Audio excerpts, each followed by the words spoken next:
Operation সিন্দুরের পর দিশেহারা Pakistan প্রত্যাশিতভাবেই drone এবং মিসাইল হামলা চালায় ভারতের সীমান্তবর্তী জম্মু কাশ্মীর, পাঞ্জাব, রাজস্থান ও গুজরাটের একাধিক শহরে থাকা ভারতীয় সেনার এয়ারবেসে।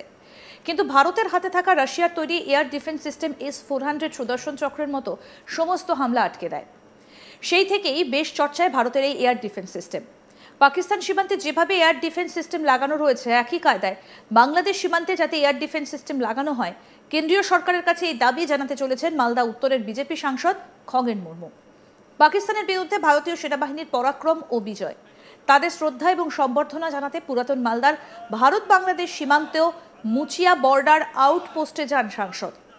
সেখানে বিএসএফ জওয়ানদের বীরত্ব এবং সাহসিকতার জন্য তাদের সংবর্ধনা দেন।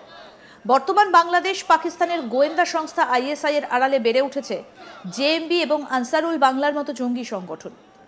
বর্তমান ইউনূস সরকারের আমলে তাদের ব্যাপক বাড়বাড়ন্ত। দেশের পশ্চিম উত্তর সীমান্তে পর্যদস্ত হয়ে পূর্ব সীমান্ত বাংলাদেশের মাটি ব্যবহার করে এদের নিয়ে নাশকতা চালাতে পারে ISI। এমনকি ফিলিস্তিনিদের কায়দায় ড্রোন ব্যবহার করতে পারে।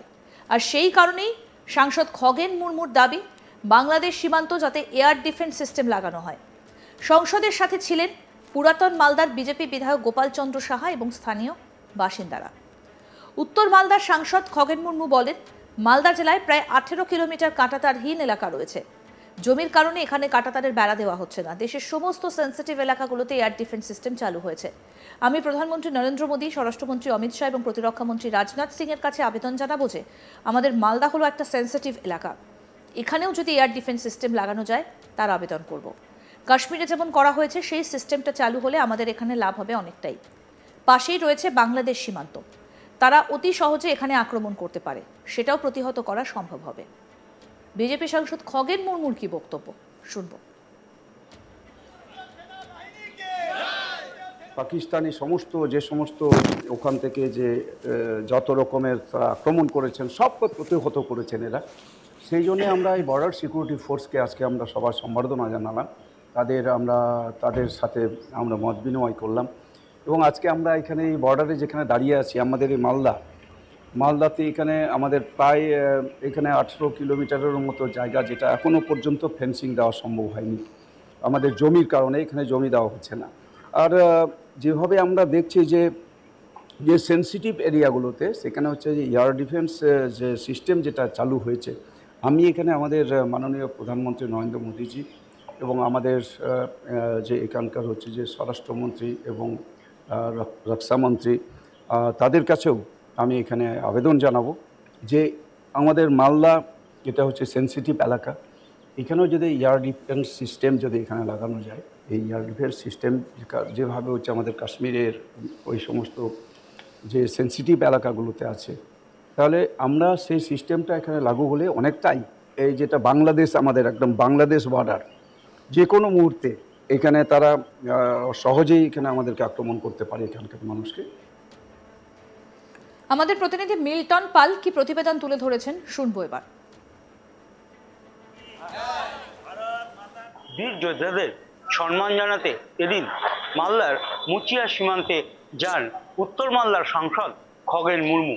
সেখানে গিয়ে বিএসএফ জওয়ানদের সঙ্গে কথাবার্তা বলেন এবং সেখানে বীর যে যোদ্ধা রয়েছেন তাদেরকে সম্মান জানান। এরপরেই সীমান্ত এলাকার কাঁটাতার যে রয়েছে সেই এলাকাতে তিরঙ্গা যাত্রা শুরু করেন এবং সেখানে বেশ কয়েক কিলোমিটার তিরঙ্গা যাত্রা করেন। এরপরেই তিনি সাংবাদিকদের মুখোমুখি হয়ে জানান যে ভারত বাংলাদেশ সীমান্ত অর্থাৎ 172 কিলোমিটার যে মালদহের সীমান্ত রয়েছে, তার মধ্যে 18 কিলোমিটার রাস্তা কাঁটাতারহীন রয়েছে, আর যার ফলে সেই সমস্ত এলাকা দিয়ে বিভিন্ন রকম নাশকতার ঘটনা ঘটতে পারে। ইতিমধ্যেই বাংলাদেশ এবং পাকিস্তানের যে অস্থিরতা শুরু হয়েছে, সেই অস্থিরতার মধ্যেই যে সেখান থেকে পাকিস্তান বাংলাদেশের মাটিকে ব্যবহার করে এদেশে জঙ্গি নাশকতা করতে পারে। ইতিমধ্যে এই সীমান্ত এলাকাগুলোর আশেপাশে যে জঙ্গি সংগঠনগুলো রয়েছে তারা অতি সক্রিয় হয়ে উঠতে শুরু করেছে। আর সেই কারণে বিএসএফও যে সীমান্ত এলাকায় প্রহরা দিচ্ছে তারা কঠোর ব্যবস্থা করছেন যাতে কোনোভাবে সেই এলাকা দিয়ে কোনো জঙ্গি সংগঠন সেখানে সক্রিয় হতে না পারে এবং সেখানে কোনো কাজকর্ম করতে বা জঙ্গি হামলা করতে না পারে। সেই কারণে তিনি এদিন এই সীমান্ত এলাকা পরিদর্শন করেন, পাশাপাশি তিরঙ্গা যাত্রা করেন। এরপরে সাংবাদিকদের মুখোমুখি হয়ে তিনি জানান যে কাশ্মীরে যেরকম এয়ার ডিফেন্স সিস্টেম চালু রয়েছে সেই রকম এই মালদা সীমান্তেও যাতে এয়ার ডিফেন্স সিস্টেম চালু করা হয়, কারণ এই সিস্টেম চালু হলে তারা অনেকটাই রেহাই পাবে এবং জঙ্গি নাশকতার আগেই সেই এলাকাগুলোতে তারা জানতে পারবেন। সেই কারণে তিনি এদিন স্বরাষ্ট্রমন্ত্রী, প্রধানমন্ত্রী সহ যে রাষ্ট্রের মন্ত্রী রয়েছেন সেই মন্ত্রী, রক্ষামন্ত্রী রয়েছেন তাদের কাছে আবেদন জানাবেন যাতে এই যে মালদার সীমান্ত রয়েছে সেই সীমান্ত এলাকাগুলিতেও যাতে এয়ার ডিফেন্স সিস্টেম চালু করা হয়। আর এই এয়ার ডিফেন্স সিস্টেম চালু করলে অতি সহজে এই জঙ্গি নাশকতা ধরা পড়বে এবং এর ফলে সীমান্ত এলাকায় অনেকটাই সুবিধা হবে। পাশাপাশি এই ঘটনার পর যে তিরঙ্গা যাত্রা এদিনকে সীমান্ত এলাকায় করা হয়েছে, অন্যান্য সীমান্ত এলাকাও এই যে তিরঙ্গা যাত্রা সেই তিরঙ্গা যাত্রা তিনি করবেন বিভিন্ন জায়গাতে। মালদার যে সীমান্তবর্তী এলাকা সেটা সেন্সিটিভ জায়গা, সেখানেও যেন এয়ার ডিফেন্স সিস্টেম লাগানো হয় সেই আবেদনই করছেন সেখানকার মানুষ। এবং খগেন মুর্মু বলছেন, তিনি উত্তর মালদার সাংসদ, তিনি বলছেন মালদা জেলার প্রায় 18 কিলোমিটার কাঁটাতারহীন এলাকা, জমির কারণে এখানে কাঁটাতারের বেড়া দেওয়া হচ্ছে না। দেশের সমস্ত সেন্সিটিভ এলাকাগুলোতে এয়ার ডিফেন্স সিস্টেম চালু রয়েছে। আমি প্রধানমন্ত্রী নরেন্দ্র মোদী, স্বরাষ্ট্রমন্ত্রী অমিত শাহ এবং প্রতিরক্ষা মন্ত্রী রাজনাথ সিং এর কাছে আবেদন করব যে আমাদের মালদা একটা সেন্সিটিভ এলাকা, এখানেও যদি এয়ার ডিফেন্স সিস্টেম লাগানো যায় তার আবেদন যেন করা হয়। কাশ্মীরে যেমন করা হয়েছে সেই সিস্টেমটা চালু হলে আমাদের এখানে লাভ হবে অনেকটাই। পাশেই বাংলাদেশ সীমান্ত রয়েছে, তারা অতি সহজে এখানে আক্রমণ করতে পারে, সেটাও যাতে প্রতিহত করা সম্ভব হয়, বলছেন বিজেপি সাংসদ খগেন মুর্মু।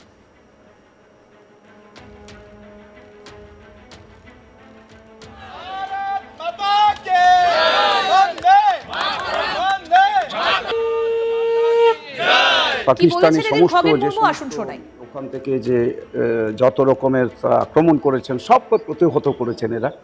সেই জন্য আমরা এই বর্ডার সিকিউরিটি ফোর্সকে আজকে আমরা সবার সম্বর্ধনা জানালাম, তাদের সাথে আমরা মত বিনিময় করলাম। এবং আজকে আমরা এখানে এই বর্ডারে যেখানে দাঁড়িয়ে আছি, আমাদের এই মালদাতে এখানে আমাদের প্রায় এখানে 18 কিলোমিটারের মতো জায়গা যেটা এখনও পর্যন্ত ফেন্সিং দেওয়া সম্ভব হয়নি আমাদের জমির কারণে, এখানে জমি দেওয়া হচ্ছে না। আর যেভাবে আমরা দেখছি যে সেন্সিটিভ এরিয়াগুলোতে সেখানে হচ্ছে যে এয়ার ডিফেন্স যে সিস্টেম যেটা চালু হয়েছে, আমি এখানে আমাদের মাননীয় প্রধানমন্ত্রী নরেন্দ্র মোদীজি এবং আমাদের যে এখানকার হচ্ছে যে স্বরাষ্ট্রমন্ত্রী এবং রক্ষামন্ত্রী তাদের কাছেও আমি এখানে আবেদন জানাবো যে আমাদের মালদা যেটা হচ্ছে সেন্সিটিভ এলাকা, এখানেও যদি এয়ার ডিফেন্স সিস্টেম যদি এখানে লাগানো যায়, এই এয়ার ডিফেন্স সিস্টেম যেভাবে হচ্ছে আমাদের কাশ্মীরের ওই সমস্ত যে সেন্সিটিভ এলাকাগুলোতে আছে, তাহলে আমরা সেই সিস্টেমটা এখানে লাগু হলে অনেকটাই এই যেটা বাংলাদেশ, আমাদের একদম বাংলাদেশ বর্ডার, যে কোনো মুহূর্তে এখানে তারা সহজেই এখানে আমাদেরকে আক্রমণ করতে পারে এখানকার মানুষকে। আরও আপডেট পেতে দেখতে থাকুন আজ তাক বাংলা, সাবস্ক্রাইব করুন, নোটিফিকেশন পেতে বেল বাটন অপশন প্রেস করুন, হোয়াটসঅ্যাপেও ফলো করুন আজ তাক বাংলা।